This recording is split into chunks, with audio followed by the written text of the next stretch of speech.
Assalamualaikum. Beta, it is a question related to coordinate geometry. First of all, we will learn about coordinate geometry and its concept. So, जैसे कि इसकी statement को read करते हैं, A is the point 61 and B is the point 27. Find the equation of perpendicular bisector of AB. It means A and B पे perpendicular side हो और उस पर परपेंडिकुलर बाइसेक्टर है, तो उसकी क्या करनी है, आपने इक्वेशन फाइंड करनी है. Right answer in the form of y is equal to mx plus c. तो ये एक स्लोप इंटरसेप्ट फॉर्म है. तो सबसे पहले इसको जस्ट कुछ कॉन्सेप्ट को ओवरव्यू ले लेते हैं. कोऑर्डिनेट ज्योमेट्री में बेसिकली जिस तरह से हमारे पास पॉइंट्स गिवन हैं, हमें पता है जैसे पॉइंट्स है पॉइंट्स कुछ भी x है, y है, देन दूसरा पॉइंट्स b है, इसमें भी x और y की वैल्यू गिवन है. इसको x1 का नेम दे दो, y1 का नेम दे दो, इसको x2 का नेम दे दो, y2 का नेम दे दो. हमें पता है किसी भी प्लेन में हम ये पॉइंट को क्या कर सकते हैं, ड्रा कर सकते हैं. ये इसका क्या होता है, x एक्सिस और ये होता है इसका y एक्सिस.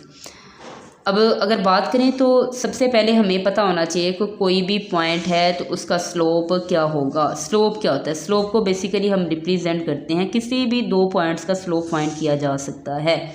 तो ये जैसे अगर मैं बात करूँ, ये हमारे पास पॉइंट है, नेक्स्ट सेकंड ये पॉइंट है, तो इसका स्लोप क्या होगा, इसको फाइंड किया जा सकता है. कैसे फाइंड किया जा सकता है, ये बी पॉइंट है, ये ए पॉइंट है, ए में कुछ वैल्यूज़ है, बी में भी वैल्यू है, तो इसका फार्मूला बनता है y2 minus y1 over x2 minus x1.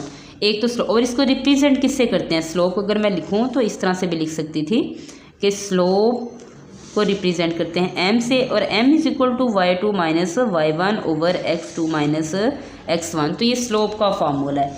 And then second thing is कि हमारे पास परपेंडिकुलर क्या होता है ना, परपेंडिकुलर क्या होता है. तो परपेंडिकुलर के लिए क्या करते हैं हम, बेसिकली करते हैं कि जो भी हमारे पास स्लोप गिवन होता है उसका रेसिप्रोकल तो लेते हैं, लेकिन नेगेटिव साइन के साथ.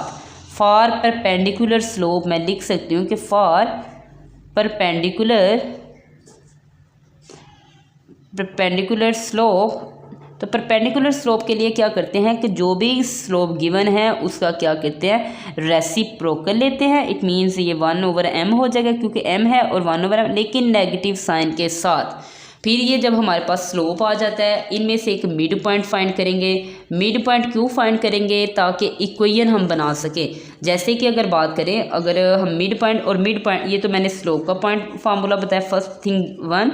एंड सेकेंड थिंग इज़ हम फाइंड करेंगे मिड पॉइंट. किसकी बात कर रहे हैं कि मिड पॉइंट.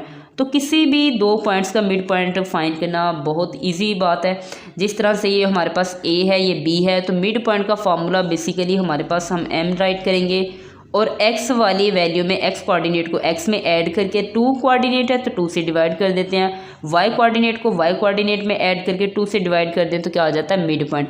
अब ये मिड पॉइंट और ये जो स्लोप गिवन है m, ये जो हमने के लिए इस, अब तो ये खैर परपेंडिकुलर थे, इन दोनों से यानी मिड पॉइंट और स्लोप से हम बनाते हैं, क्या बनाते हैं, कोई भी इक्वेशन. क्या बनाएंगे, इक्वेशन किस तरह से, अब वो कह रहे हैं एक हमारे पास बेसिकली होती है स्लोप इंटरसेप्ट फॉर्म इक्वेशन, जिसे ये चले मैं आपको बाद में बताती हूँ. पहले इक्वेशन कैसे बनाते हैं, y कैपिटल लेते हैं, y minus y1 is equal to m, हमारा क्या है, slope x minus x1.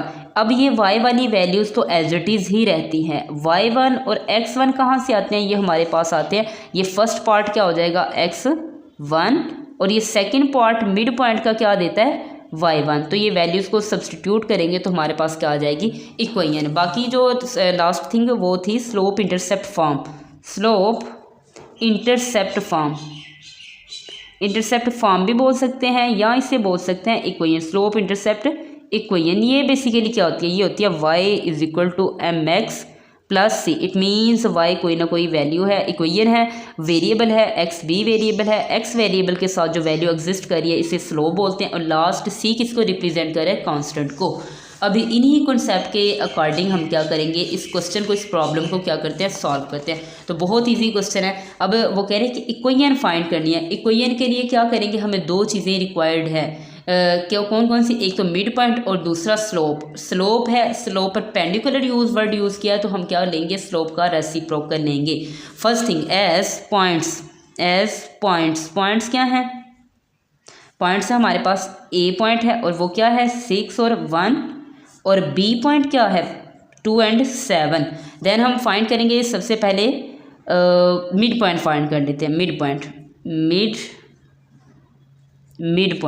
Mid point कैसे फाइंड करेंगे? मिड पॉइंट को हम रिप्रेजेंट करते हैं कैपिटल M से, और फॉर्मूला क्या है x1 + x2/2, कोमा डालेंगे y1 + y2/2। अब यहाँ पे जिस तरह से बेटा ये एक ऑर्डर पेयर है या पॉइंट है, फर्स्ट वैल्यू x की होती है, सेकंड किसकी होती है y की। फर्स्ट पॉइंट है तो x1 और ये क्या होगा y1।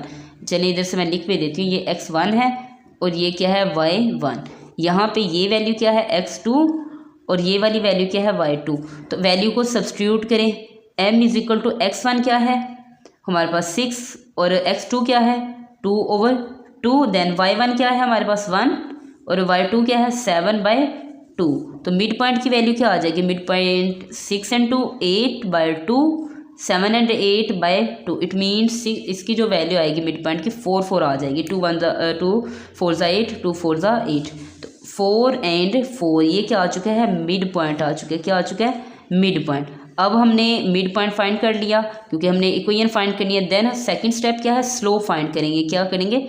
स्लोप। तो स्लोप के लिए क्या मैंने बताया था कि स्लोप का फार्मूला क्या होता है? m = y2 - y1 / x2 - x1 value को यहाँ पे सब्सटीट्यूट करते हैं। किस तरह से? y2 की वैल्यू क्या है? y2 की वैल्यू हमारे पास यहाँ से देखें 7, y1 की वैल्यू क्या है 1 और यहाँ पर x2 की वैल्यू क्या है 2 - 6। देन तो वैल्यू 7 में से 1 को सब्ट्रैक्ट करें, इट मीन्स 6 एंड 6 में से 2 को करें तो -4। इसको मज़ीद सॉल्व करें तो 2 3 = 6 एंड 2 2 = 4। इट मीन्स हमारे पास स्लोप की वैल्यू आ चुकी है और वो क्या होगी? -3/2। ये किसकी वैल्यू आ चुकी है? स्लोप की। बट अभी हमें वो कह रहे हैं कि इक्वेशन ऑफ परपेंडिकुलर बाइसेक्टर, यानी ए बी जो पॉइंट है उस पर परपेंडिकुलर है, तो हम लिखेंगे for perpendicular bisector, for perpendicular bisector A B. किसका? Bisector of A B. उसके लिए क्या करेंगे? स्लोप का क्या ले लेंगे? रेसिप्रोकल लेकिन नेगेटिव साइन के साथ। वैल्यू को सब्सटीट्यूट करें -1 एज इट इज़। स्लोप की वैल्यू m की वैल्यू क्या है? -3/2। जब इसको क्या करेंगे? माइनस से पॉजिटिव हो जाएगा और क्या आ जाएगा? 2/3। इट मीन्स क्या आ गया? वैल्यू 2/3। अब जो हमारा ओरिजिनल m है या ओरिजिनल स्लोप है वो क्या है? 2/3। इसको हम क्या करेंगे? यूज़ करेंगे। देन अभी हम कहते हैं वी नो दैट, हम डायरेक्ट पुट करें वी नो दैट हमारे पास इक्वेशन क्या है? y - y1 इक्वेशन बनाने लगे हैं और m x - x1। अब y एज इट इज़ ही रहेगा और y1 की वैल्यू मिड पॉइंट से लेंगे तो क्या है 4। m की वैल्यू क्या है? m की वैल्यू ये वाली है 2/3, माइनस नहीं है 2/3, ये 2 वैल्यू है 2/3 x एज इट इज़। और x1 की वैल्यू क्या है? x1 की वैल्यू 4। अब इसको हमने लेके आना था according to question y = mx + c। तो इसको मज़ीद सिंप्लीफाई करते हैं। y एज इट इज़ इसको करेंगे तो 2/3x माइनस 2/3 और यहाँ पे क्या आ जाएगा? मल्टीप्लाई कर दे 4 से 2 4 डायरेक्ट ही कर देते हैं 2 4 8 और ये माइनस था, इधर जाके क्या होगा? प्लस। अब यहाँ पे देखें y = 3/2 और क्या आ जाएगा इधर? x minus. अब इसको सॉल्व कर लेते हैं। यहाँ पे देखें 2/3 है माइनस में, +4 है, एलसीएम लें तो क्या आ जाएगा? यहाँ पर -2 + 4 3 = 12 और क्या आ जाएगा 3, तो क्या आ जाएगा 10/3। तो ये डायरेक्ट ही लिखने लगी हूँ मैं। क्या आ जाएगा? +10/3 इसका क्या आ जाएगा? आंसर।